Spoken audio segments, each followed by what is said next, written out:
Setelah Indonesia memproklamasikan kemerdekaan pada 17 Agustus 1945, kemerdekaan tak langsung dirasakan oleh rakyat Indonesia. Indonesia tetap harus berjuang untuk mendapat pengakuan dari dunia internasional. Belanda kembali datang dengan membonceng pasukan sekutu usai mengalahkan Jepang di Perang Dunia Kedua, ingin kembali menguasai Indonesia.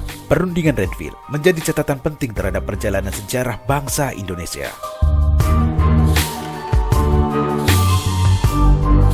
Dilansir dari Ensiklopedia Britannica tahun 2015, Perjanjian Renville adalah perjanjian antara Republik Indonesia dengan Belanda akibat sengketa kedaulatan Indonesia.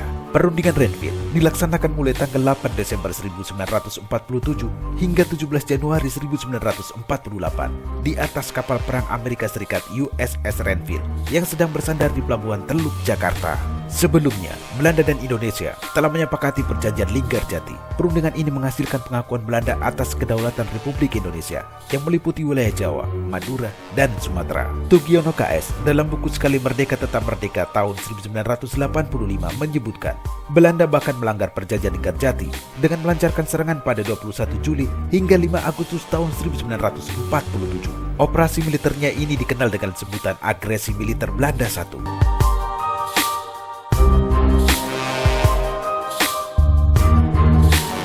Pemirsa, agresi militer Belanda I membuat sebagian dunia internasional termasuk Perserikatan Bangsa-Bangsa melontarkan penyesalan. Mereka mendesak Belanda agar menghentikan serangan dan segera menggelar perundingan damai dengan pihak Indonesia. Indonesia juga meminta Dewan Keamanan Perserikatan Bangsa-Bangsa untuk menengahi konflik. PBB akhirnya membentuk Komisi Perdamaian beranggotakan 3 negara yang kemudian disebut Komisi 3 Negara. Indonesia menunjuk Australia, Belanda menunjuk Belgia, dan Amerika Serikat ditunjuk berdasarkan keinginan Indonesia dan Belanda. Dari laman Tirto ID, sebagaimana dikutip dari buku bertajuk Indonesia Menyongsong Era Kebangkitan Nasional Kedua, volume 1 tahun 1992, yang diterbitkan Yayasan Veteran Republik Indonesia, menyebutkan atas desakan Dewan Keamanan PBB, Belanda dan Indonesia menggelar perundingan di atas kapal perang milik Amerika Serikat bernama USS Renville yang sedang berlabuh di Teluk, Jakarta.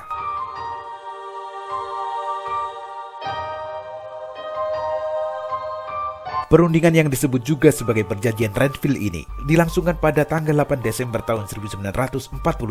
Sebagai penengah adalah Komisi 3 Negara yang terdiri dari Amerika Serikat, Australia, dan Belgia. Pada perundingan tersebut, delegasi Indonesia dipimpin oleh Perdana Menteri Amir Syarifuddin, beranggotakan Ali Sastro Amijoyo, Haji Agus Salim, Dr. J. Lemena, Dr. Kwati Klen, dan Nasrun. Sementara delegasi Belanda diwakili oleh Van den Berg, Dr. P.J. Koch, Dr. Saumokil, serta orang Indonesia yang menjadi utusan Belanda, yakni Abdul Qadir Wijiatmojo. Sedangkan yang bertindak sebagai mediator dari Komisi 3 Negara adalah Richard Kirby dari Australia, Frank B. Graham dari Amerika Serikat, dan Paul van Zielen dari Belgia.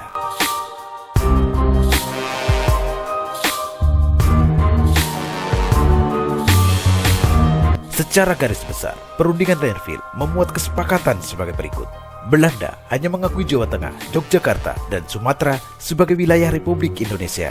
Disetujui adanya garis demarkasi antara wilayah Republik Indonesia dan daerah pendudukan Belanda. Selanjutnya, TNI harus ditarik mundur dari daerah-daerah kantongnya di wilayah pendudukan Belanda di Jawa Barat dan Jawa Timur. Sementara itu, secara keseluruhan, Perjanjian Renville memuat berbagai hal penting yang menjadi kesepakatan dua negara, yaitu pembentukan Republik Indonesia Serikat dengan segera. Republik Indonesia merupakan negara bagian dalam Republik Indonesia Serikat. Belanda tetap menguasai seluruh Indonesia sebelum Republik Indonesia Serikat terbentuk. Wilayah Indonesia yang diakui Belanda hanya Jawa Tengah, Yogyakarta, dan Sumatera. Selanjutnya, wilayah kekuasaan Indonesia dengan Belanda dipisahkan oleh garis demarkasi yang disebut garis Van Mook.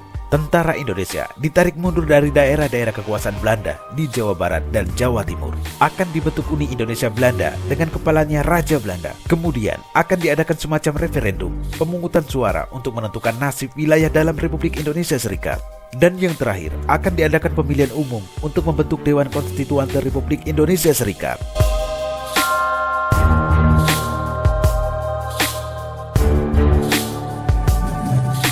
Pemirsa, hasil perundingan Renville yang ditandatangani pada 17 Januari 1948 itu ternyata sangat merugikan bagi bangsa Indonesia.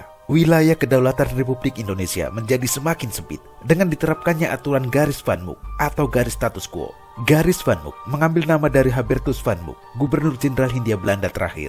Garis Van Mook adalah perbatasan buatan yang memisahkan wilayah milik Belanda dan Indonesia sebagai hasil dari perjanjian Renville. Sebagai konsekuensinya, tentara Indonesia harus meninggalkan daerah-daerah yang strategis karena daerah tersebut menjadi kekuasaan Belanda. Selain itu, Indonesia mengalami blokade ekonomi. Belanda mencegah masuknya pangan, sandang, dan senjata ke wilayah Indonesia. Ketidakpuasan rakyat terhadap perjanjian Renville berakibat pada berakhirnya kabinet Amir Syarifuddin.